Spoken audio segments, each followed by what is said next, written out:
Baik semuanya, perkenalkan nama aku Anas Karim Fadlullah Al-Maktisi. Aku dari NIM G00252114 dengan B9. Pada kesempatan kali ini saya akan menjelaskan ganglia basalis dan truncus cerebri serta lengkapnya nanti, oke. Jadi pertama saya akan fokus pada substansia nigra. Substansia nigra sendiri merupakan nukleus motorik yang terletak di antara nucleus cerebri dan tegmentum mesencephaly yang berada di pedunculus cerebri. Nah, dia memiliki warna yang cenderung gelap karena substansia nigra ini mengandung melanin, neuromelanin yang bersifat untuk menghasilkan dopamin yang digunakan untuk sistem motorik ekstrapiramidal dan memiliki hubungan pada ganglia basalis. Terdiri dari pars compacta dan pars reticularis. Untuk pars compacta sendiri merupakan bagian tengah yang cenderung lebih gelap karena mengandung nanti neuromelanin, dan dopamin ini berfungsi untuk pada lintasan dopaminergic nigrostriatal. Dan untuk bagian yang cenderung lebih terang di samping-sampingnya pars compacta itu ada pars reticularis, ya, dimana dia tidak memiliki melanin pada neuronnya sehingga warnanya cenderung lebih terang. Baik, karena tadi sudah menjelaskan substansia nigra yang merupakan bagian dari ganglia basalis, saya akan menjelaskan ganglia basalis terlebih dahulu. Tersusun atas nucleus caudatus, ya, berbentuk lengkung dengan kaput di unsur anterior dan model di posterior. Ini adalah ekornya dan ini adalah kaputnya. Jadi ada kaput nucleus caudatus dan ada cauda nucleus caudatus. Dia dari menunjukkan diri ke dalam putamen, dan cauda nucleus caudatus berakhir pada kompleks amygdaloidium. Jadi sini sebelum sampai amygdaloidium ini adalah cauda nucleus caudatus. Terus ada nucleus caudriformis, terdiri dari dua bagian, yaitu ada putamen di lateral dan globulus pallidus di medial. Nih, ini adalah putamen dan ini adalah globulus pallidus. Dia terpisah secara eksternal oleh lamina medullaris eksternal. Lalu ada corpus atau nucleus amygdaloidium di sini, yaitu berhubungan dengan sistem limbik. Sistem limbik itu sistem emosional seperti marah, takut, sedih, dan sebagainya, dan berhubungan erat dengan ungkus pada gyrus hipokampi. Lalu ada claustrum, yang dimana dia lamina grigia tipis di antara putamen dari insula. Baik, selanjutnya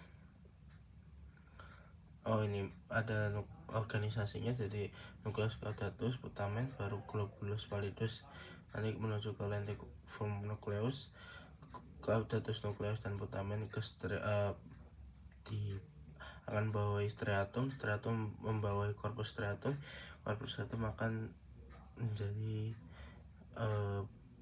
basal nuclea atau ganglia basalis. Lalu kita akan fokus pada truncus cerebri. Jadi yang menyusun truncus cerebri itu ada 3, yaitu mesencephalon, pons farolii, dan medulla oblongata.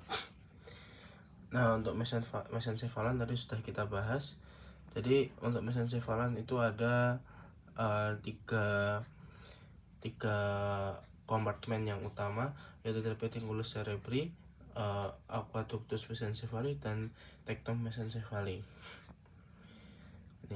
Ini adalah pedunculus cerebri tadi yang tersusun oleh crus cerebri dan tegmentum mesencephaly, dan juga ada substansia nigranya.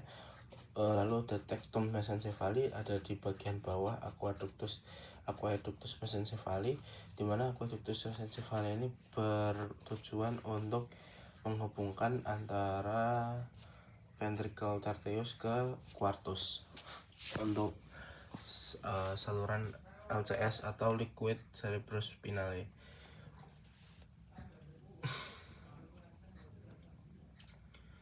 Lalu untuk selanjutnya ada pons Farolli. Jadi ini kita sudah membahas mesencephalon dan pons. Selanjutnya kita akan membahas nukleus dulu yang ada di bagian mesencephalon. Jadi ada bagian colliculus superior dan colliculus inferior, serta ada nervus 4 atau nervus trochalis. Nah, nervus trochalis. Lalu ada di belakangnya ada brachium atau kelanjutan dari brachium colliculus superior dan brachium colliculus inferior, serta ada geniculatum laterale dan geniculatum mediale. Nah, untuk geniculatum laterale dan colliculus superior ini merupakan tempat untuk jaras penglihatan, sementara untuk colliculus inferior dan geniculatum mediale itu untuk jaras pendengaran. Jaras pendengaran. Ya.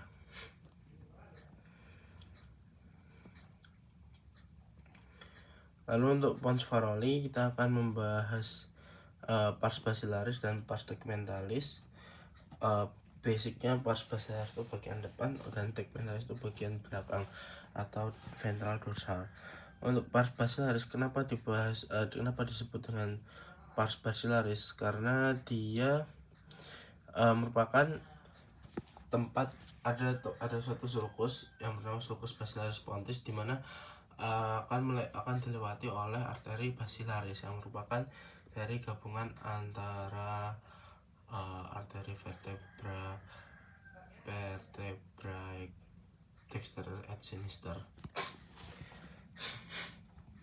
Nah, untuk bagian basilar itu ada 5, ada beberapa nervus penting, yaitu ada trigeminal yang berkeluar dari brachium pontis, lalu ada abducens dari sulcus bulbopontinus, lalu ada nervus facialis dan vestibulococlear yang lewat dari angulo cerebellopontinus.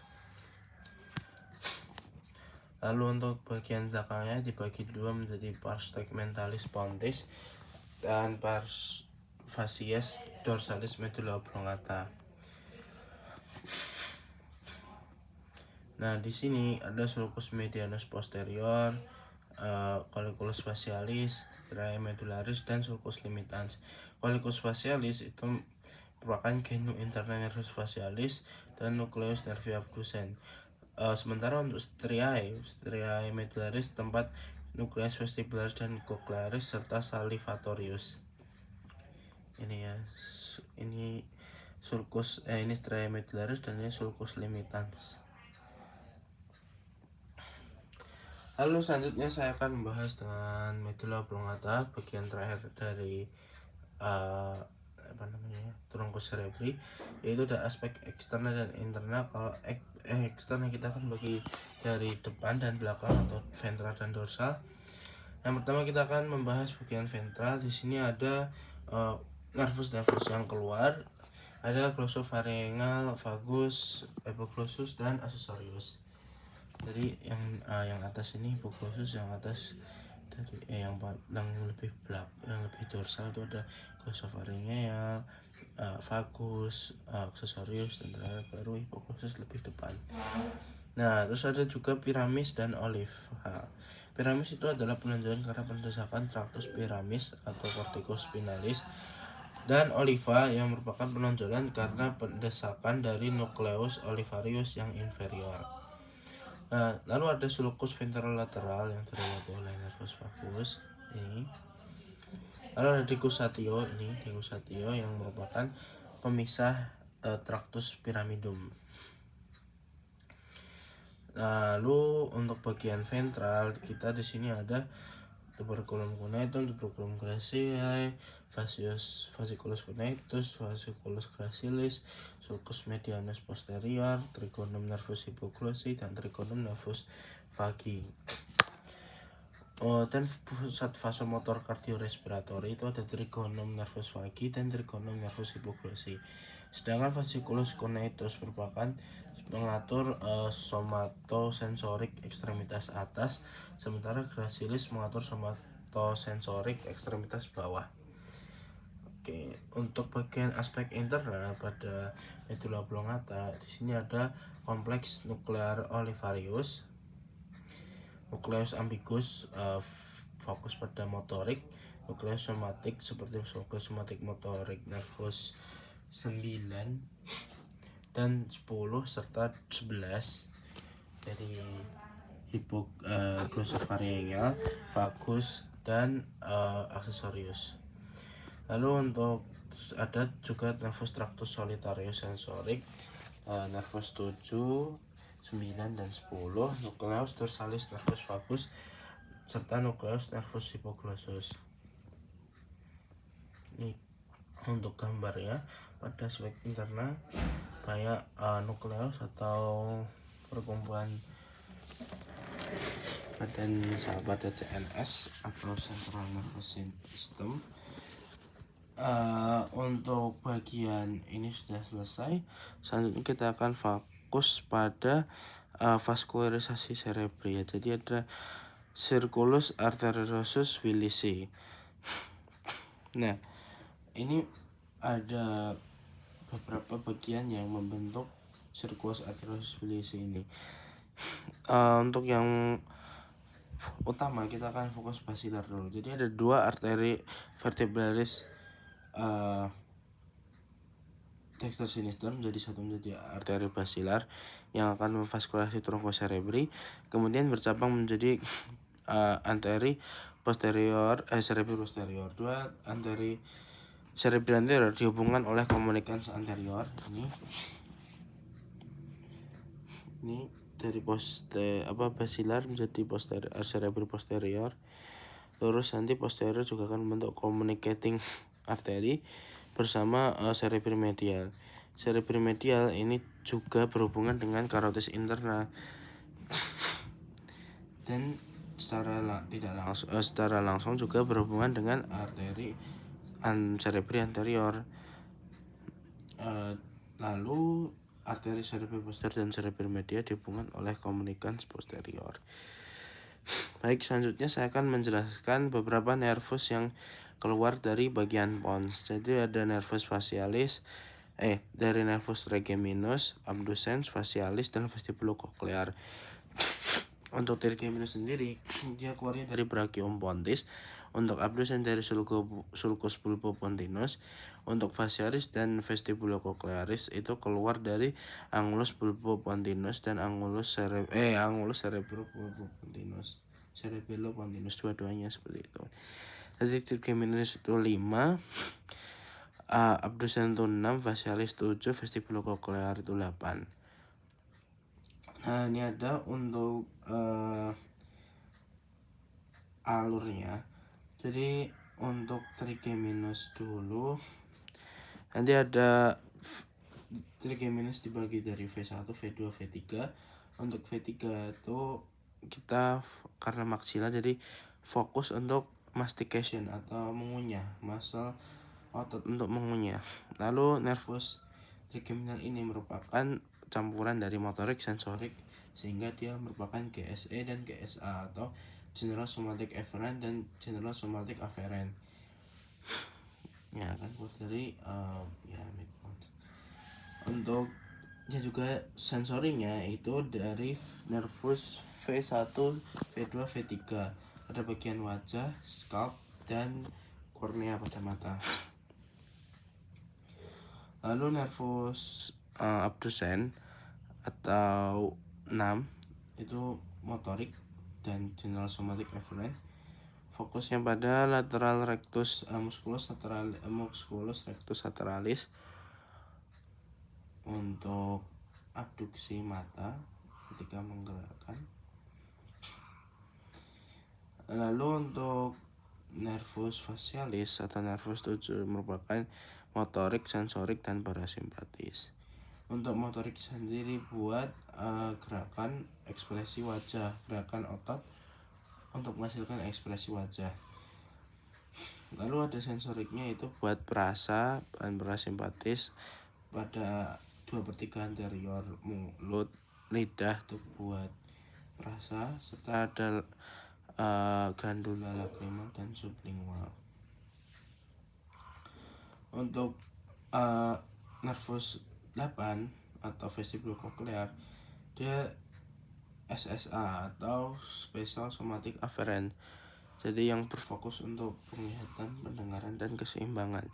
Maka di sini adalah untuk pendengaran dan keseimbangan. Makanya ada balance, head position, eye head coordination. Dan untuk cochlear itu buat hearing, fokus pada input dari cochlear hair cells. Untuk pendengaran, ini dia untuk tabelnya. Jadi untuk nervus 5 trigeminal fokus pada otot pengunyah. Abducens nervus 6 itu fokus pada lateral musculus rectus lateralis. Nervus 7 facialis itu fokus pada otot wajah dan 2/3 mulut serta glandula lacrimal dan sublingual. Untuk vestibul koklear atau nervus 8 fokus pada pendengaran dan keseimbangan. Tepatnya koklea untuk keseimbangan ada di semicircumflex, circumflex, utriculus, dan sacculus. Mungkin sekian penjelasan pada materi hari ini. Apabila ada salahnya saya mohon maaf. Sekian, terima kasih.